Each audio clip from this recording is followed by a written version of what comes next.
Israel's prime minister has made his feelings clearer than ever on Iran. Benjamin Netanyahu told a meeting of the U.S. most influential Israeli lobbyists negotiations with Tehran were a waste of time and only military action may make the difference. RT's Paula Sleer has more.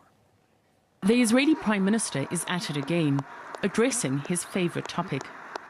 Words alone will not stop Iran.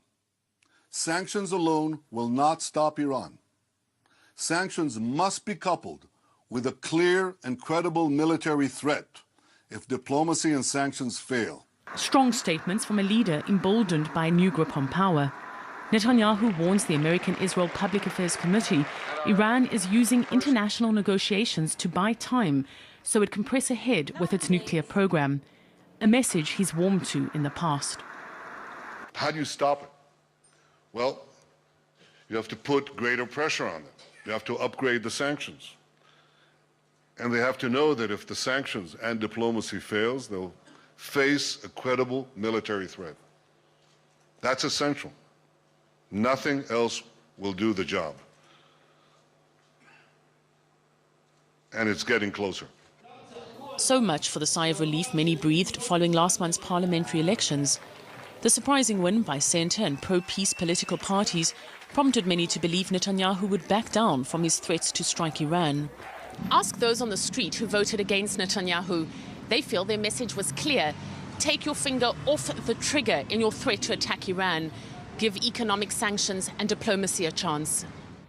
But analysts aren't so sure Netanyahu has any intention of toning down the rhetoric. Netanyahu is a man which is very much concerned about his position in history. And he understands that now his third prime ministership, I'm afraid that one of the reasons that he would like to foster an attack against Iran is to place himself at the history of the Israeli people. And it's making the Israeli public nervous. Daniel Ben-Ari's company sells a system that provides ventilation in bomb shelters in times of chemical or biological attacks. He says each time Netanyahu mentions Iran, the number of queries goes up. Some people prefer not to think of the threat, but it's there and they know it. So we have clients just calling to find out about the system, but who have difficulty deciding to buy one. And then we have some people who are more alert. These are the people who, as soon as there is some tension in the media, will call and order the system. You know, a lot of war is good for business, and that's really our problem in Israel. We are so many money go on that matters. Ronnie Edry is an Israeli graphic designer who accidentally created an online movement after posting a Facebook message declaring that Israel would never bomb Iran. Other Israelis quickly created their own posters with the same message, and Iranians responded in kind.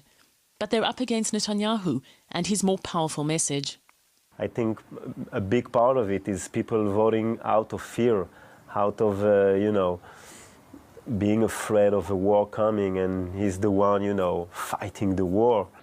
Relentless speculation about a possible Israeli strike on Iran is also keeping foreign investors away. Many are wary that while war might mean big business for some, it spells disaster for others. Paula Sleer, RT, Tel Aviv.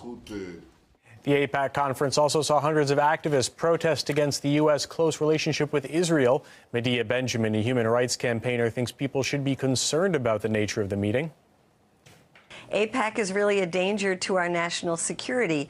AIPAC is pushing the policies of a foreign government, Israel, which is not always in the interests of the United States, and I should say is not always in the interests of the Israelis either. I think this push towards war with Iran is disastrous for everybody in the region as well as us here in the United States. We're looking at a conflagration of tremendous proportions, so much so that there are those in the U.S. military that are trying hard to stop this because they know how disastrous the U.S. getting into such a conflict would be. In fact, it would be very easy for Iran to retaliate against U.S. embassies, against U.S. troops that are stationed in many places around the world.